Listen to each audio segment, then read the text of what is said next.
स्वागत है आपका इस बुलेटिन में। मैं हूं आपके साथ मेनका चौधरी और बुलेटिन की शुरुआत करेंगे सीएम योगी आदित्यनाथ की आज की मीटिंग से जुड़ी खबरों के साथ। टीम 11 के साथ सीएम योगी की मीटिंग आज खत्म हो चुकी है। लॉकडाउन 3 के लिए जो नई एडवाइजरी जारी की गई है उस पर मंथन हुआ और उस पर फैसला लिया गया। इंडस्ट्री शुरू करने के लिए नए निर्देश जारी कर दिए जाएंगे। क्वारंटीन सेंटर और कमेटी सेंटर पर सतर्कता बरती जाएगी। बाहर से आए श्रमिकों को क्वारंटीन सेंटर में रखा जाएगा और यहां की स्थिति क्या है इसके बारे में भी सीएम योगी आदित्यनाथ ने जानकारी ली और साथ ही जरूरी निर्देश भी दिए हैं।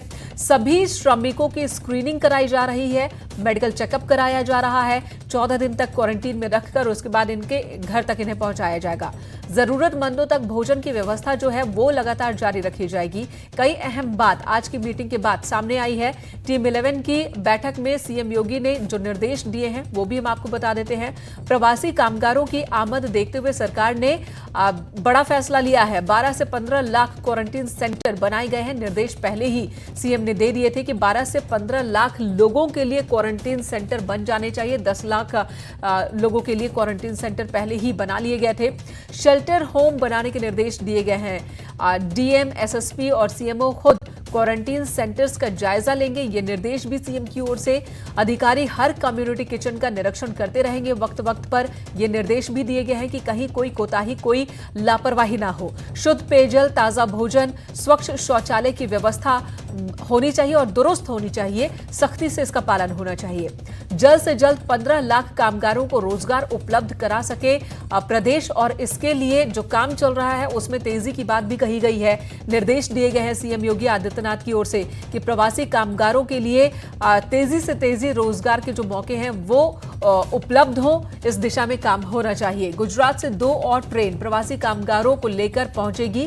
कल महाराष्ट्र से 3 ट्रेन पहुंचने वाली है। दिल्ली, एमपी, गुजरात, राजस्थान, हरियाणा से भी बड़ी संख्या में श्रमिक लौट रहे हैं। अजीत सिंह लखनऊ से हमारे सहयोगी इस वक्त हमारे साथ मौजूद है। अजीत, आज की टीम 11 की मीटिंग हुई, कई अहम मुद्दों पर बातचीत हुई, हर रोज की तरह चर्चा और जरूरी निर्देश। इस वक्त जो सबसे बड़ी चुनौती है लॉकडाउन 3 और लॉकडाउन 3 की जो रूपरेखा है उसके हिसाब से प्रशासन के सामने चुनौती बढ़ जाती है और दूसरे जो मजदूर, प्रवासी मजदूर आए हैं बाहर से, उनके लिए इंतजाम।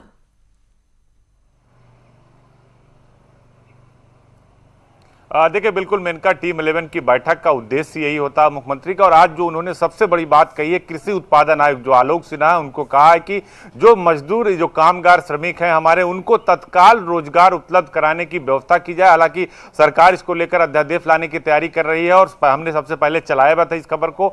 अब तत्काल उनको रोजगार देने की बात मुख्यमंत्री की तरफ से कही। दूसरी बात उन्होंने आज कहा है कि आज लॉकडाउन 2 समाप्त हो रहा है, कल से लॉकडाउन 3 होगा, तो उद्योग धंधे किस तरह से चलाए जाएंगे उसकी गाइडलाइन जारी किया जाए। और आज ही लॉकडाउन 3 के लिए सरकार की तरफ से उन्होंने, मुख्यमंत्री ने कहा कि आज शाम तक ये गाइडलाइन जारी कर दिया जाए, जिससे जिलों में वो जो सूचना है पहुंच जाए कि आखिर लॉकडाउन 3 में हमें क्या करना है, क्या नहीं करना है। इसके साथ ही मुख्यमंत्री ने कहा कि डीएम और एसपी खुद जाए कम्युनिटी किचन पर, वहां निरीक्षण करें, जो शेल्टर होम है वहां निरीक्षण करें।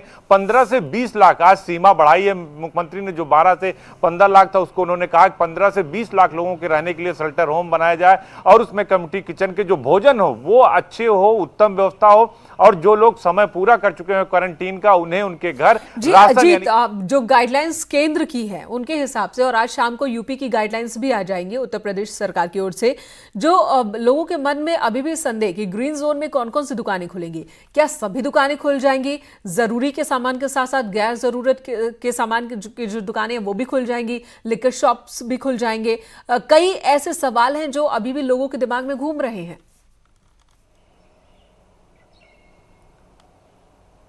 देखिए, बिल्कुल मैं इनका 2 बातें मैं साफ कर देना चाहता हूं कि सारी दुकानें नहीं खुलेंगी ग्रीन जोन में भी। ग्रीन जोन में जो केंद्र सरकार की गाइडलाइन है उसके अनुसार जरूरी सेवाओं की दुकानें खुलेंगी। कुछ ज्यादा सर्विसेज जरूर दी जाएगी, जो दुकानें एकांत में है उसको खोल दी जाएगी। जैसे लिकर की बात की जा रही तो लिकर में भी कहीं बड़ी दुकानें, मॉडल शॉप, ये सब नहीं खुलेंगे। जो अलग अलग दुकानें हैं जो सुनसान जगहों पर है उसको खोलने की तैयारी सरकार कर रही है। और सोशल डिस्टेंसिंग यानी 6 फीट की दूरी पर, 2 मीटर की दूरी पर 5 आदमी से अधिक नहीं रह सकता उस दुकान पर। इन सब को लेकर गाइडलाइन तैयार की जा रही है और सरकार की तरफ से कहा गया कि जो केंद्र सरकार की गाइडलाइन है उसी को हूबहू उत्तर प्रदेश सरकार लागू करेगी। तो और अजीत, ये एक बहुत बड़ी चुनौती हो जाएगी। खासकर हमने देखा कि जहां पर भी अगर कोई दुकान खुलती है, कोई एक दुकान, तो वहां पर भीड़ इकट्ठा हो जाती है।